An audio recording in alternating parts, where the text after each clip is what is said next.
In this episode of the Global Travel Channel podcast show, we go to the UK in search of the perfect wave. More next.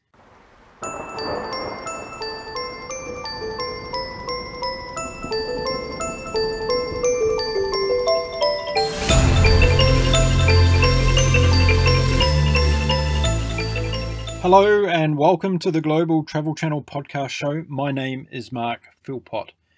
On the show, we talk to people from across the world about all things related to travel, from amazing adventures to inspiring stories to the not so well known destinations. We cover it all. You can find all of our previous podcast episodes on our website at www.globaltravelchannel.com. If you prefer, you can also download them from Stitcher, Spotify, Apple Podcast, iHeartRadio, Google Play, and the list goes on. They're all available on our website. The Global Travel Channel is a collaboration between travel writers, photographers, YouTubers, podcasters, and bloggers from across the world. We bring you information that we hope makes your next travel experience an awesome one, no matter where you decide to travel to. You can also find the Global Travel Channel on Facebook, Twitter, Instagram, and YouTube. So be sure to subscribe, like, and follow us so that you can keep updated on our new content postings as and when they happen. You can even support us now through our Patreon page. For as little as a price of a cup of coffee per month, you can help us continue to produce our podcast show. Any contributions received are gratefully appreciated. Now on to today's show. Have you ever thought about taking a trip to the UK to go surfing? Well, some of you might think that's a very crazy idea. Bad weather, small waves, icy temperatures, and not to mention Brexit.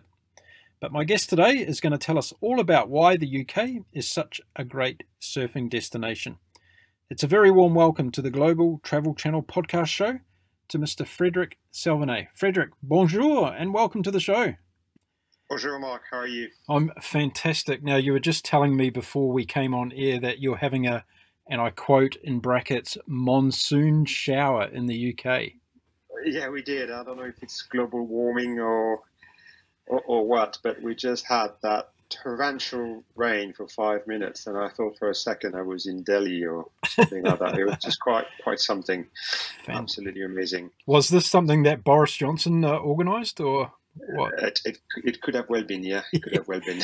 Okay. Hey, thanks very much for coming on the show today. Have you ever been on a podcast show before? No, it's my first podcast, Mark. First podcast, fantastic. You're a virgin when it comes to podcasts. I am, absolutely. Brilliant.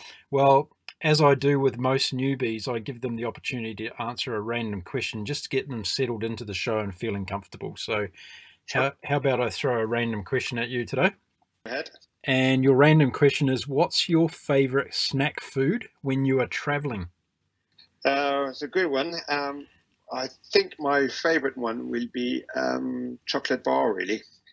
That's very unusual. I've never heard that from people before.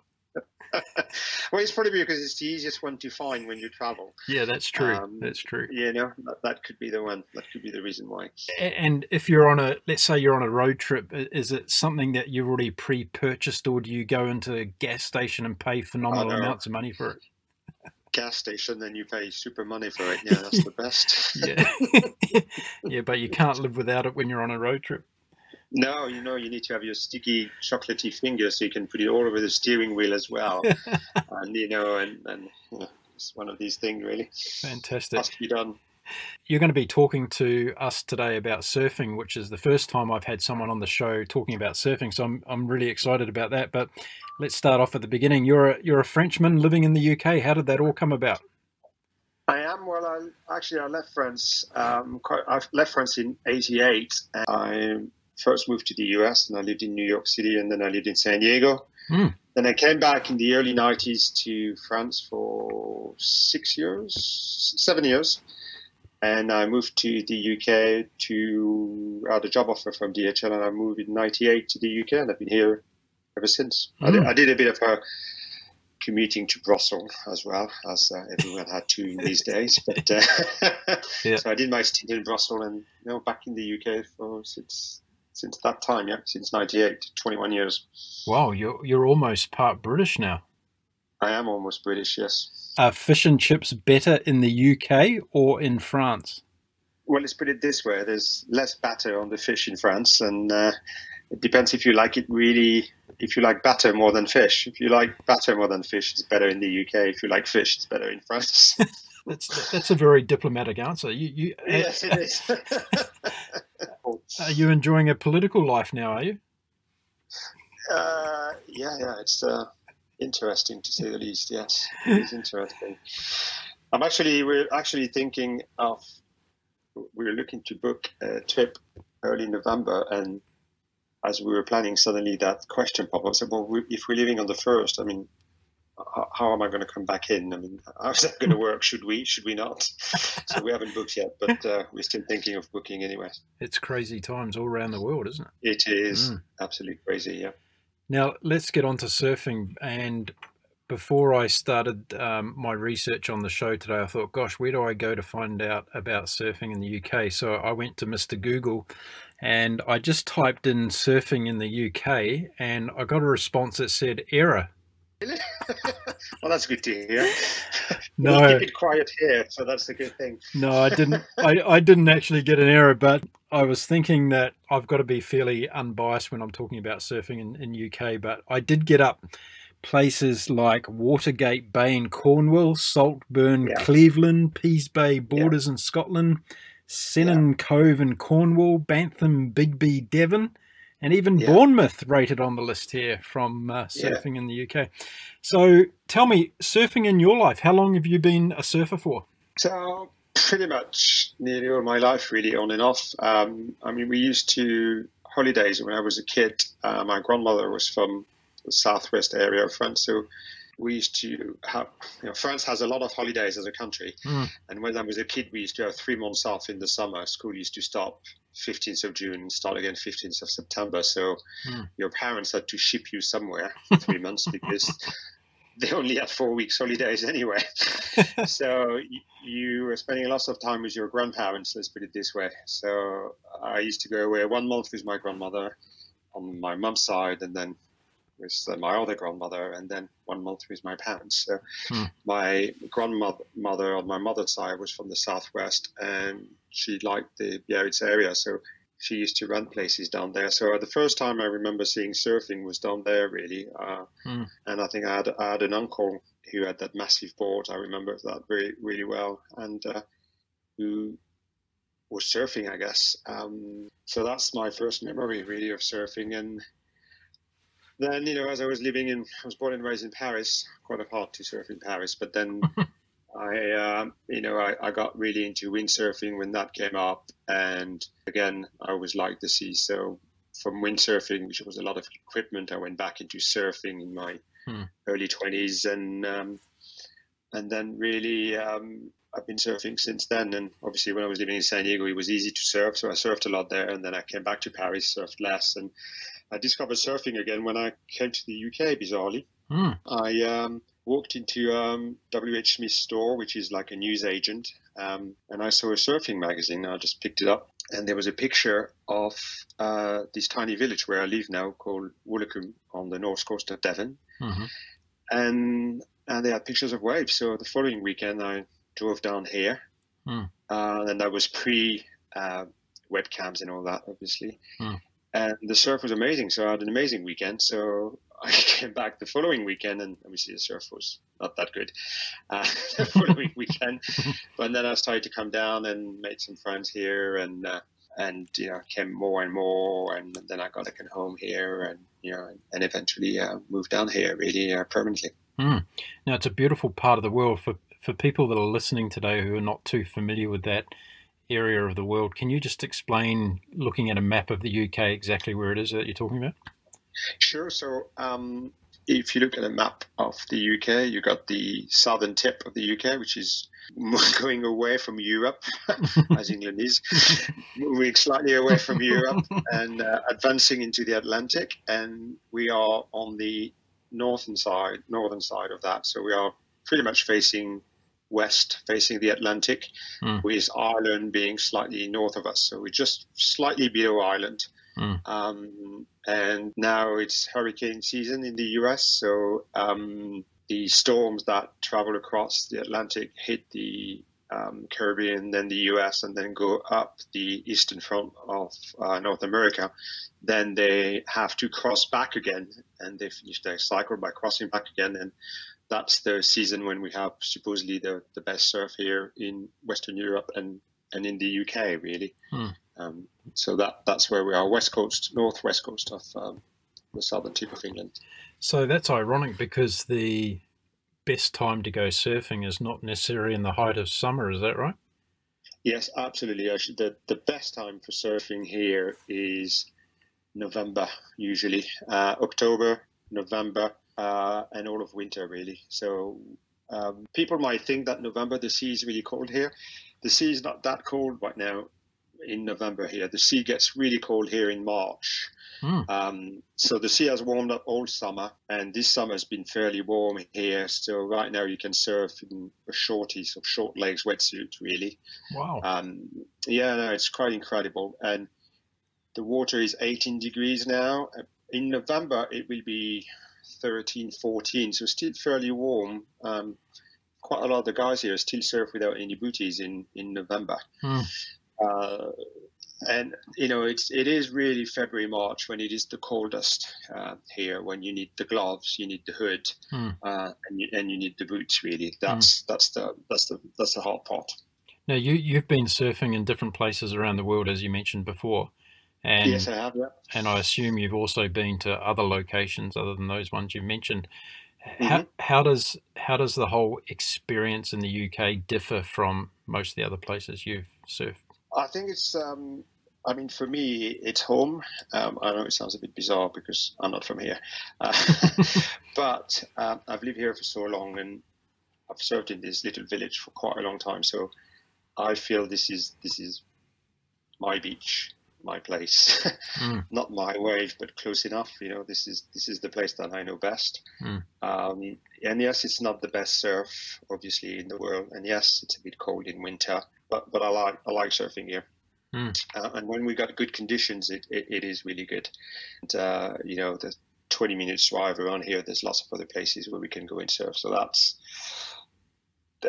there's that home feeling really about surfing here versus, yes, you can go to Indonesia and you're surfing in shorts and you're living on a boat and you get the best surf of your life.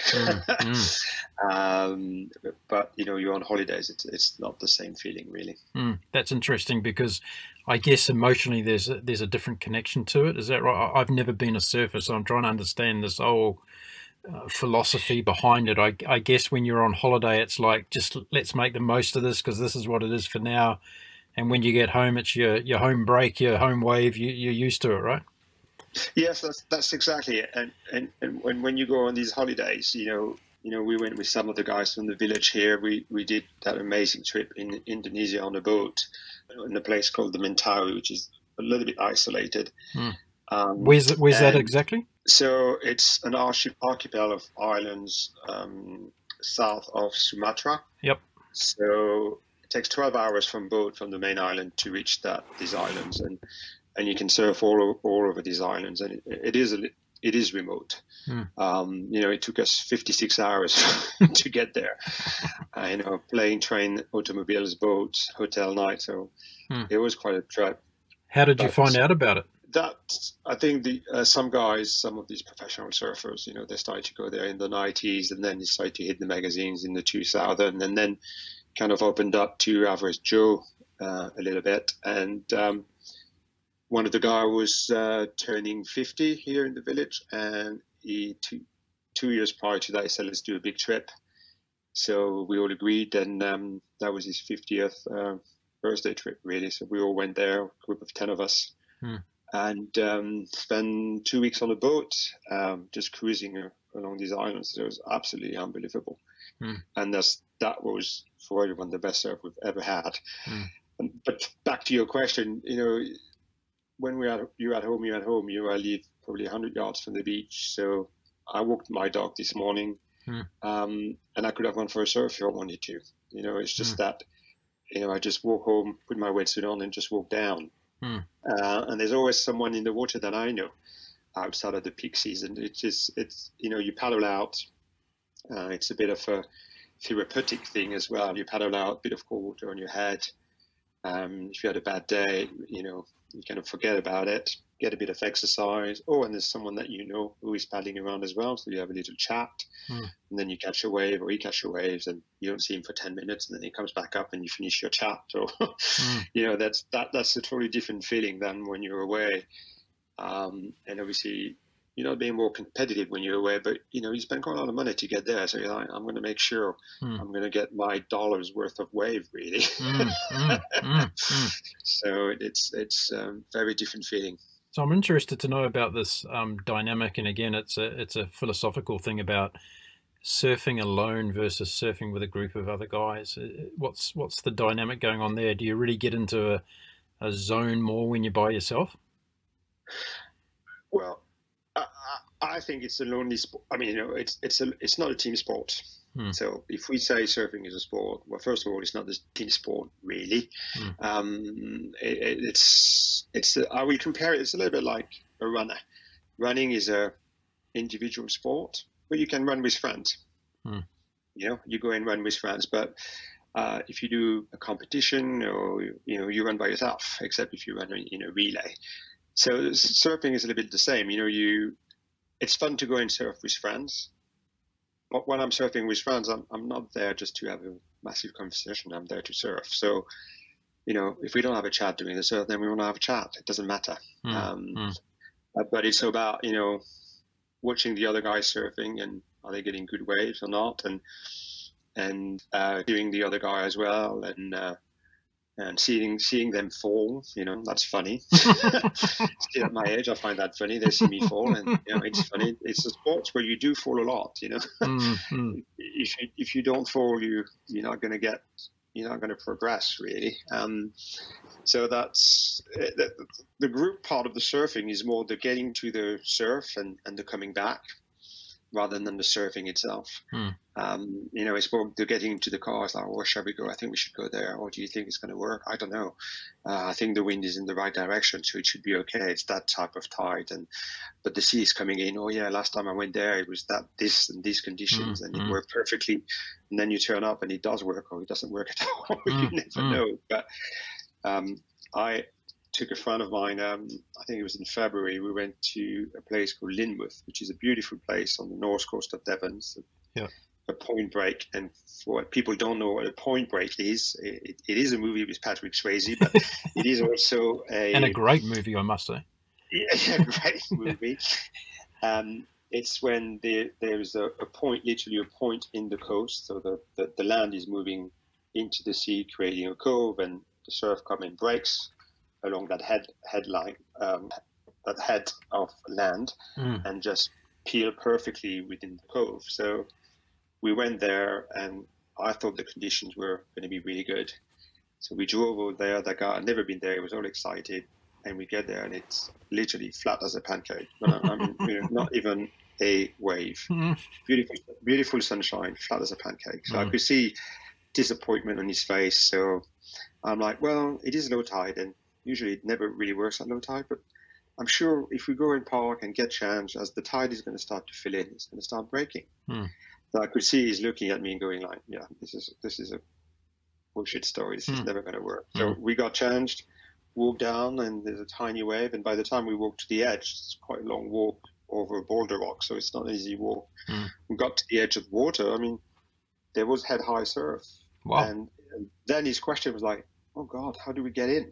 So I said, you see, it is working. He had the best surf of his life. He had an absolutely amazing surf on that day. He got so many waves. It was brilliant. Wow, and it changed so quickly from being flat to... Yes, absolutely. From being flat to being really good. And I think because we got a bit lucky, there was just 4 of us in the water on that day. I've served that place with more than 100 people.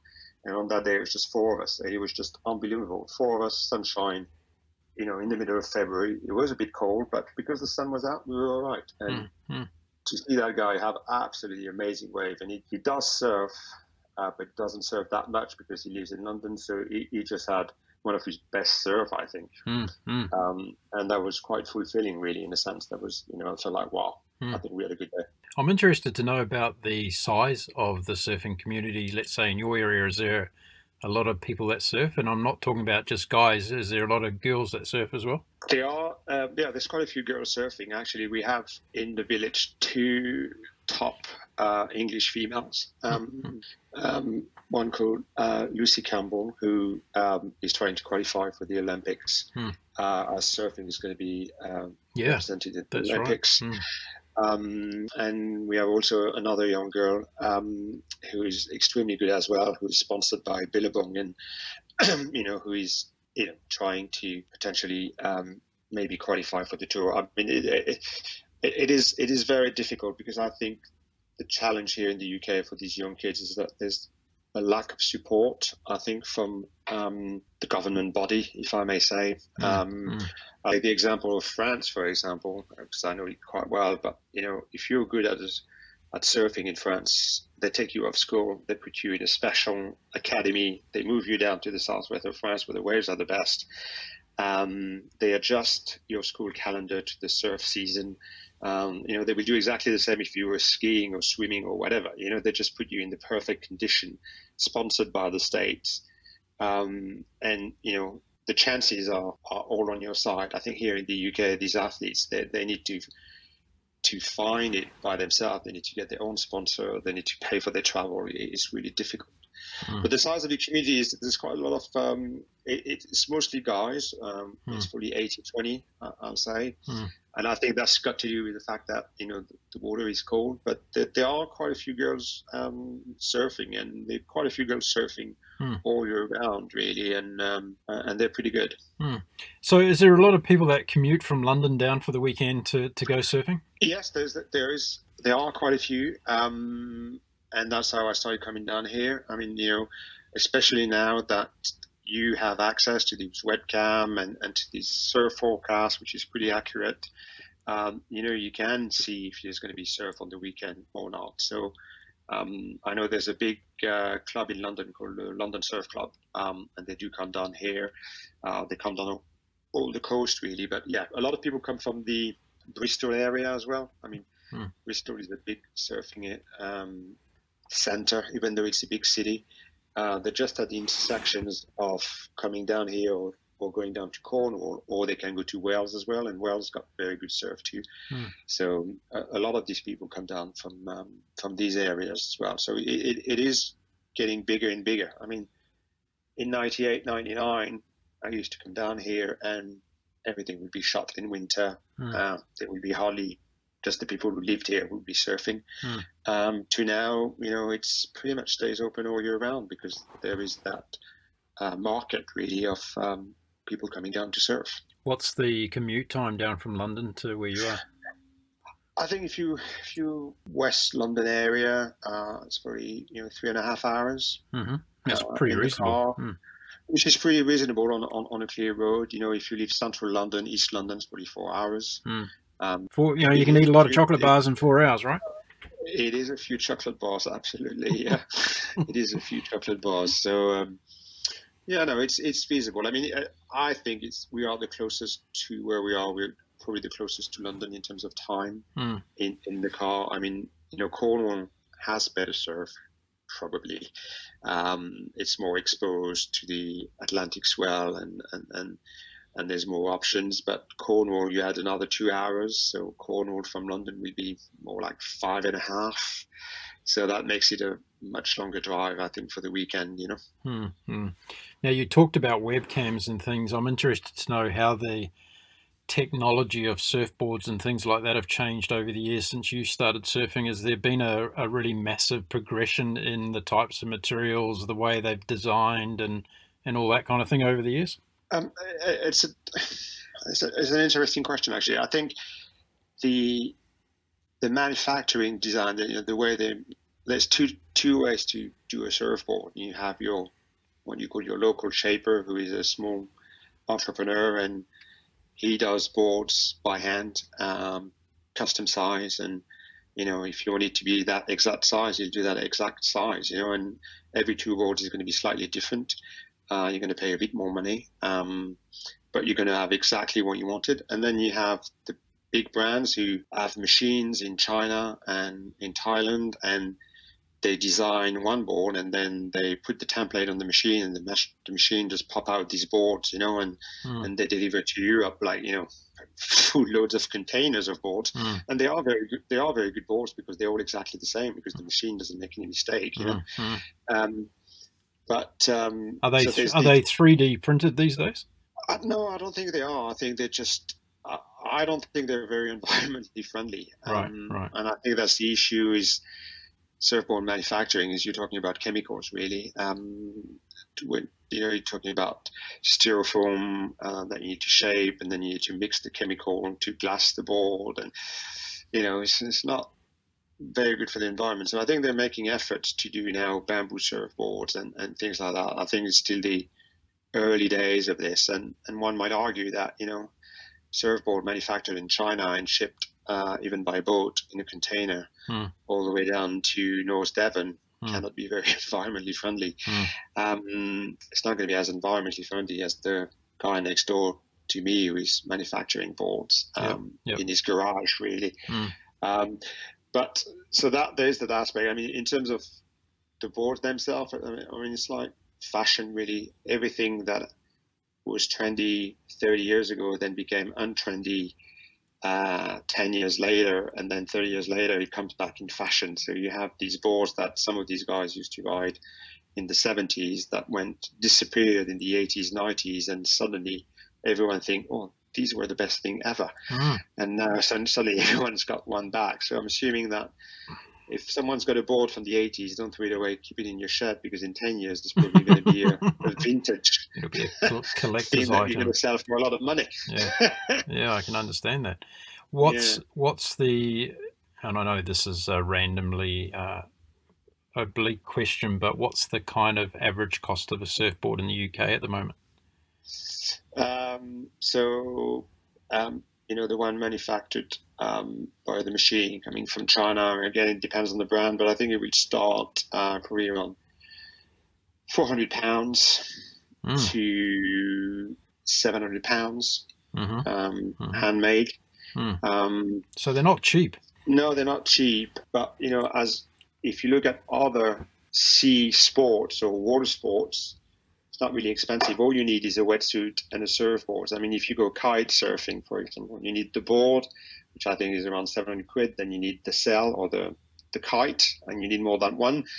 So, it just goes up a lot. If you're windsurfing, you need the mast, the board, the sails. It's quite a lot of equipment. If you go sailing, you need a boat, but you need a trailer to put the boat in and out of the water. So it's pretty economical compared to some of the other sports. And board, they're not that big. You can put in your car. It's fairly easy to travel with, really.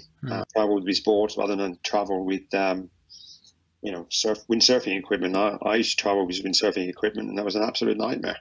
It's easier with surfboards. Well, I've got a tip for you. You can come to Australia and you can save the cost of a wetsuit. Yes, exactly. Well, I hear some Bells Beach and places like that. You do need a wetsuit, don't you? Yeah, that's true. It's always cold. It's always cold down there in the south. Yeah. But I think Mick Fanning gets paid more than the Prime Minister of this country. That's how important surfing is in this place. He does. He's quite a great guy. I mean, I met Mark Okilupo, which you must know. Yep. We surfed with him with a group of guys from here, and he was quite an incredible guy to surf with. These guys have a good life.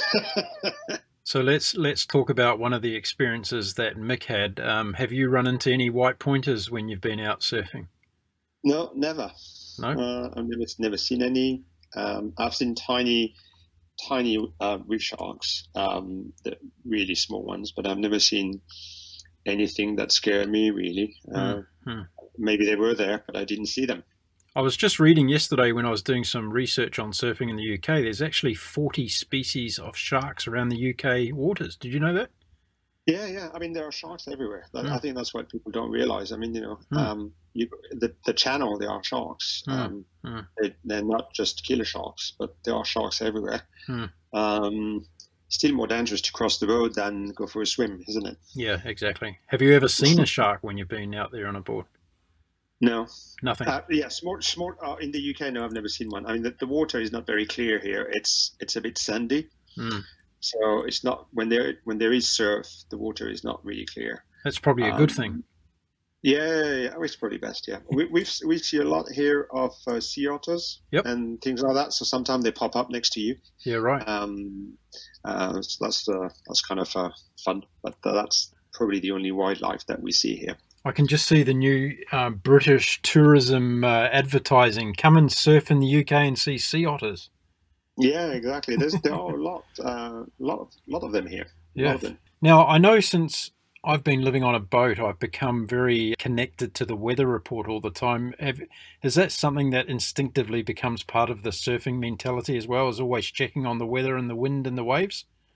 Yes, it is. I mean, it's one of the things where you have all these. Everyone's got their favorite website, which supposedly always deliver the goods.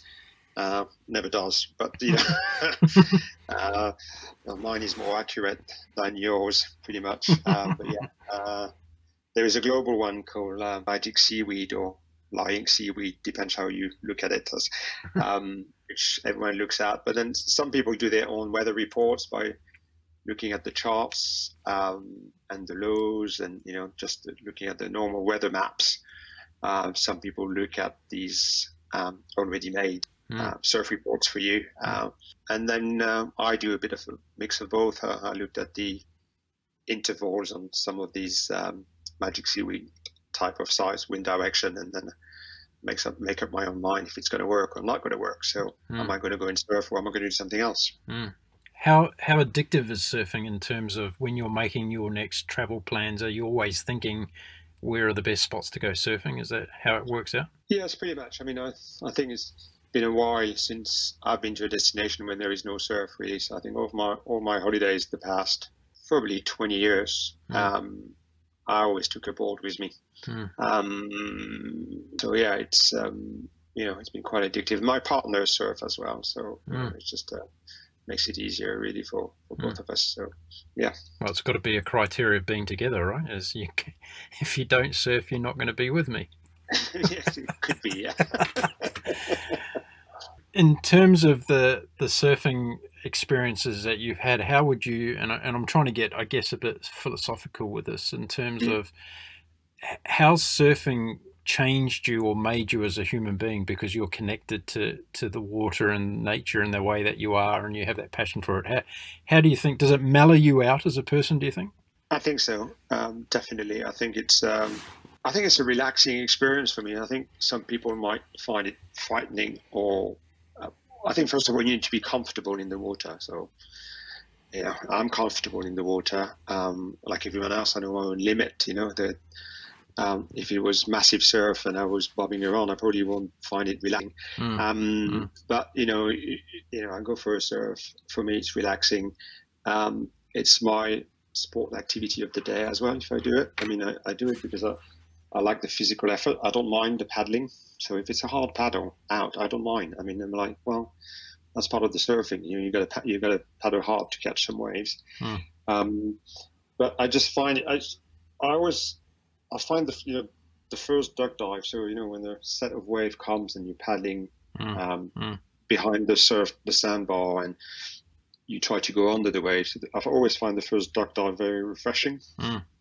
That's the fact of pushing the board under, putting your head below, and then if you open your eyes, and if it's a bit of a clearer day, you see the roll of the surf really. I can imagine in the UK it's like sticking your head into a freezer door, is it? Well, when you have the hood on, it's fine. Yeah, that's said by someone that's been doing it for years, but I'm sure if we come over from sunny Queensland and put our toe in the water over there, we'd just about freeze it off. Yeah. But I went for I work part-time here for the Humaneity line, which is the lifeguards beach patrol, and I was on the beach yesterday, and I took a rescue board out it was not great surf. I just paddled out on a rescue board, and I I had a great time. It was not really good surf, but there was no one there. I was by myself. I did find it relaxing. I find that I do a lot of thinking as well when I surf. I mean, it's a bit odd, but I find time to think about something else and just lie on the board floating around, and your body is all relaxed. I find in the water, and it takes the bad things that might have happened, or the worries that you might have on the day, or anything that was not really positive that might have happened during your day seems to disappear. I mean, it doesn't fully disappear. It's got to come back when you get out of the sea. But at least for a certain amount of time, you were able to escape, really. That's what it feels like for me, really. So it's kind of like a meditative state. Yeah, a little bit, yes. I mean, I don't levitate above the sea, but right. It is a bit like that. It's a physical effort. But you're going into a very peaceful, serene kind of feeling within yourself. Yes. Yeah. I think it's a little bit like some people might experience the same thing when they swim. I think some people go swimming, and one might argue that doing lap in the pool must be pretty boring, but some people find it really serene, and their mind, switch off. And they do their laps, and they're doing a bit of exercise, and they feel relaxed, and they're in a warmish, floaty environment, would that be in a pool or in the sea, and they get a lot out of it. Surfing is a little bit the same for me. It doesn't always have to be great, amazing surf. Actually, most of the time, it isn't great, amazing surf. That's the reality. The image that you see on TV or in the movies, you got to realize they've sat usually on that beach for 6 weeks before they get that shot. Most day it wasn't like this, Bell's Beach is not 6 foot clean every day. It's probably only 50 days a year that is absolutely magazine perfect. So there is that element, really. We live in the world of Instagram. Yes, we do. So we get that perfect view, but you have to.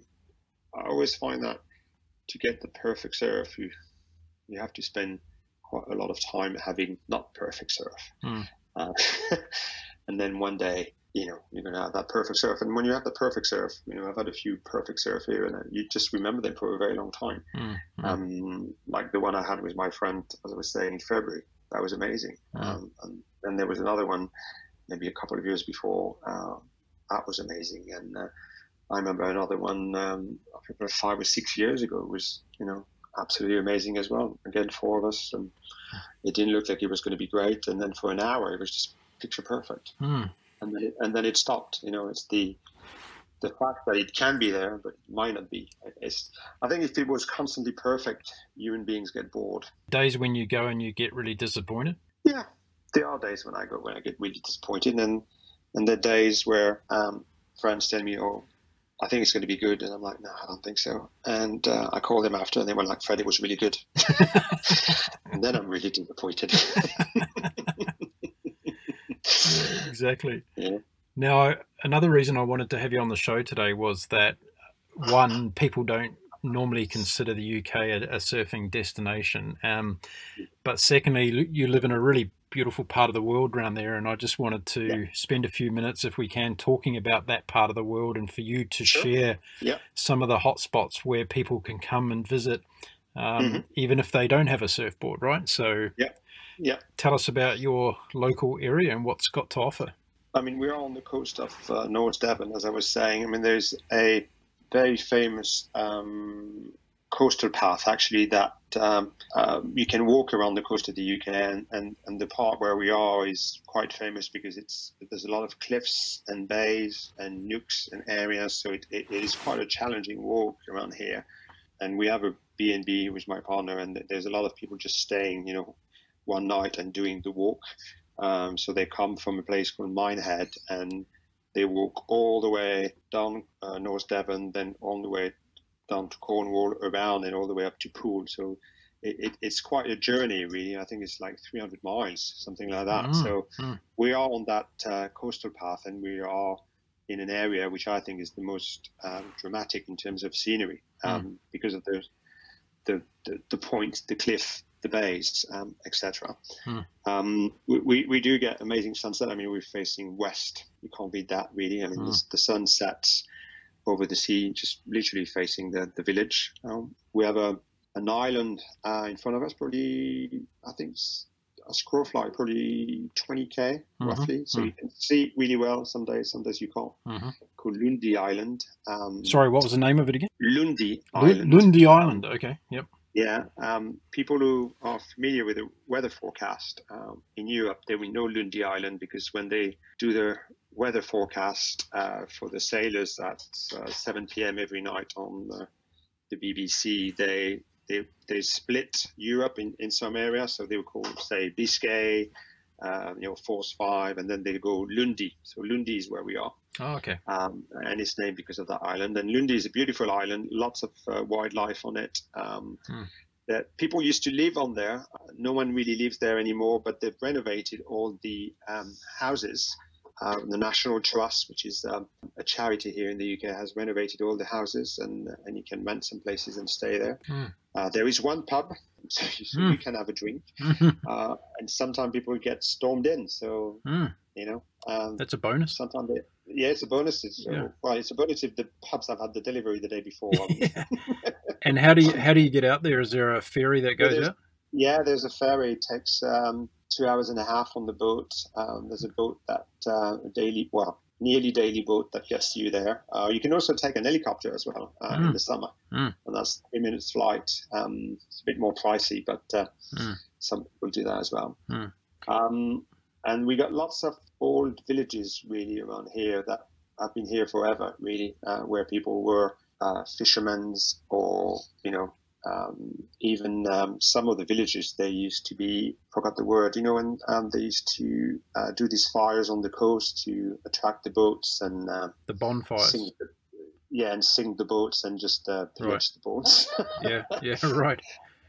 So some of the villages were surviving like this as well. Lots of smuggling and things like that. So there's a beautiful place called Lynmouth, which I referred to earlier on, which is a point break. It's a lovely village. There's another one called Clovelly further south as well, which is a really steep village from the top of the cliff. Really steep road going all the way down, no cars, going all the way down to a tiny harbour, which is right on the sea, and it's beautiful. So there are lots of beautiful places on the sea, but also inland. We're really close to the moors, and the moors suddenly, we got to sea level to quite high, probably 500 meters, 600 meters. I mean, we get snow there in winter. Yeah. So we had a lot of snow last winter. Yeah. Some of the villages got snowbound for a week. They could not be reached. I mean, wow. Yeah, no, it's just the weather's been quite incredible lately here. I mean, we've had warmer and warmer summers than usual by far, and more extreme weather in terms of storm. When we get a storm now, there seems to be really strong. And we get rain, it seems to be like monsoon rain,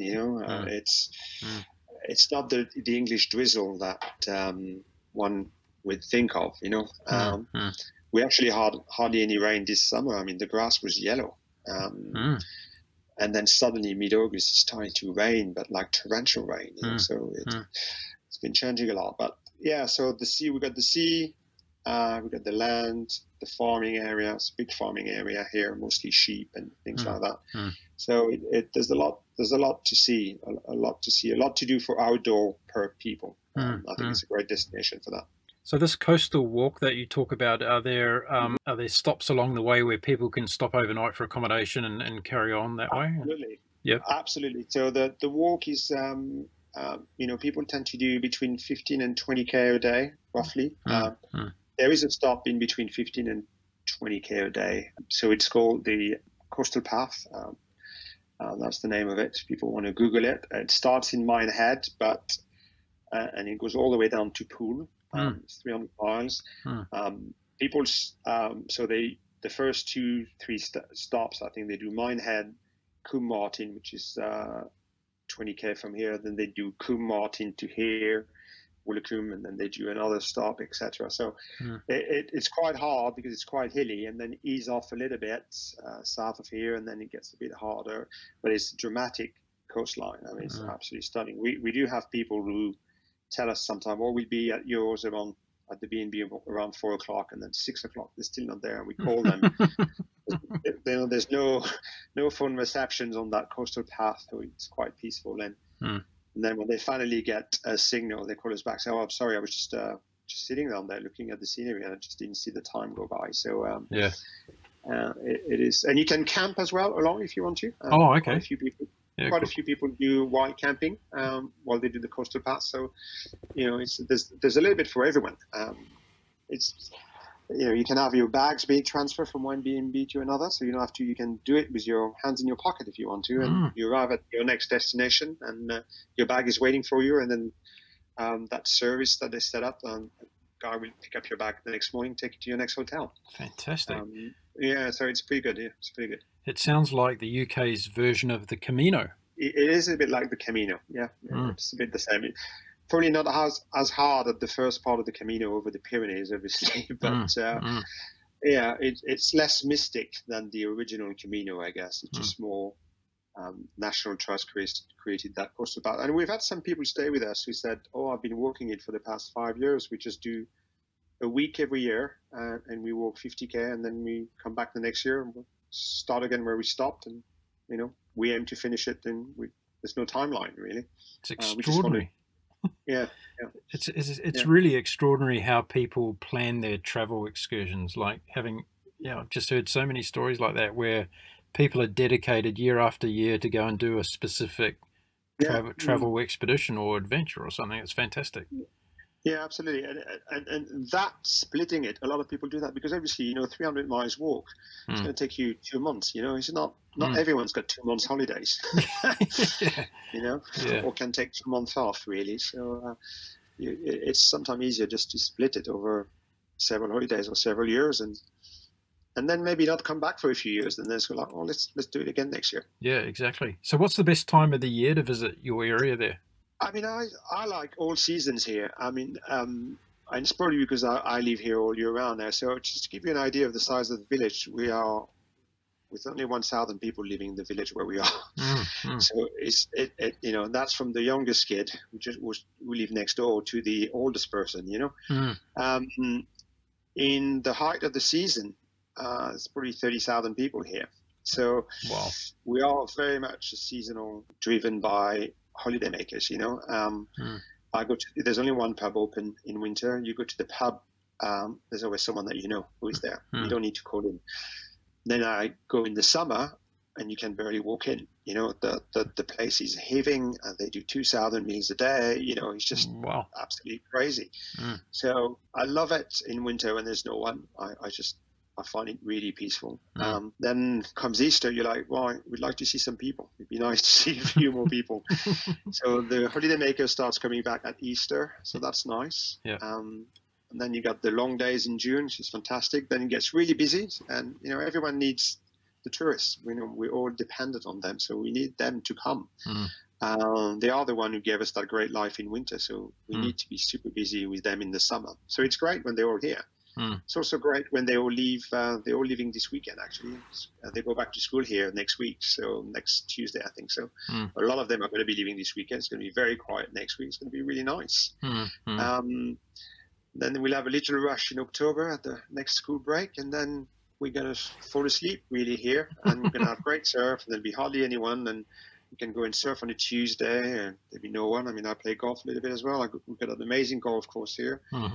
It was a friend of mine, and we go and play 18 holes, and we see no one in front of us, no one behind. It's just incredible.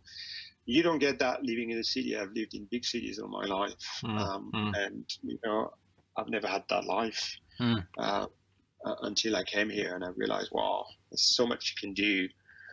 And I know people ask sometimes, well, you don't miss cities and going to the theater and doing this, doing that. I said, well, a little bit, but I find I've got other things that I would be missing if I was living now in a big city.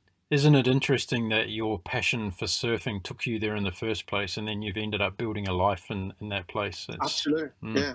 I built a life, and I started a business where I thought, well, if we were to do a seasonal business, then we can go away in winter. Mm. That was the aim, really. And now, I work part-time for these guys at the MNLI, which is a great organization, and I'm loving it because I'm in the sea. That's my job. They pay me to look after the tourists. They also pay me to train. And as I was saying yesterday, when I went with the rescue board, it's part of the training. They want you to get in the sea and paddle and do all these things because that's your training. When you're training, when it's going to be required, you need to be ready to jump out of the car and go and help someone. So I realize now when I'm a little bit older that you can build something around your passion. I think I'm coming from a generation, I guess, where when we went to school, and I don't know if it was the same for you, Mark, our parents would be like, well, you need to get a good job. Because there's not a lot of jobs now anymore. There used to be lots of jobs, but there are hardly any jobs now. So it's really important you go to a good school. It's really important that you have a big degree. It's really important that you get a really good first job. And then you need to get a really good second job. And then you really need to get to go up that corporate ladder. The sky's the limit. And as we did find out, there was a limit. So And that was a great life, but I think if I was to do it again, I would probably not do it like that. Really, I will do it differently. But that's life. That's what it is. You have to experience both to know which one is the best. Yeah, absolutely. And what I'm finding really interesting about listening to you and also a lot of the other guests that I've had on the show so far is how a lot of people have started to develop businesses from their passion for traveling and a passion like you have from surfing and living in a particular area. It's becoming a very common theme throughout the show now that the travel experience that someone had has either taken them to a new place to live, or they've started a new business, or both. They've gone to somewhere new and they've started a new business as a result of traveling to that place. I find that really interesting. Yeah, no, absolutely. And this is what you do. I mean, Bill Gates, he probably started Microsoft to become a millionaire. I'm not even sure he did start in Microsoft to become a millionaire. I think he started Microsoft because he had a passion about computers and he thought he was going to revolutionize the world, and that was his passion. And he did. Becoming a millionaire. And he did. He did, yeah. And then he became a millionaire. But I don't think it's going to work with the B&B world, but who knows? Well, he's a really interesting topic, actually, because he openly admits now that he feels as though what he's doing now in the second part of his life, what he calls the second chapter, is far more important than what he did in his first part of his life. Yeah, absolutely. Well, he's got a huge charity organization, really. He's spending a lot of money on people, I'm sure. Before I let you go today, why don't you give your B&B a bit of a plug here, because I'd like to send our listeners your way and for them to walk in the door of your place and say, hey, I listened to your podcast with Mark and I wanted to come down and check out this area. Sure. Well, I'll send you the link. So we have a website where you can book your accommodation online. It's called the Beach House.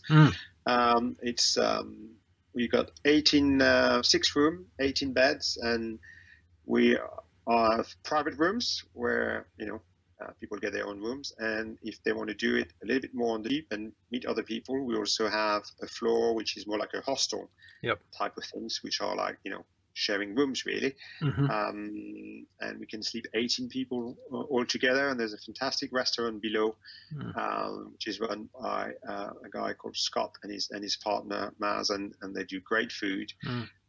So we work very closely with these guys, and we try to offer a full experience to our customer and then send them back on the coastal path so they can walk further down, or they can stay with us and surf as well. We do offer surf lessons and things like that. They can run boards and everything. So I'll send you the link, and much appreciated if you can post it. And they can contact us anytime and come down and see us anytime. Open pretty much. This year we're going to be open pretty much all winter. Except a little bit in November, but if not, we're open from February till end of October, really.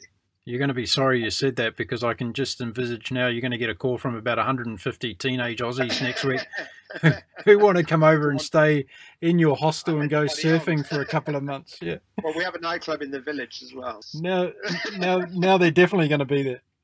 No question about it.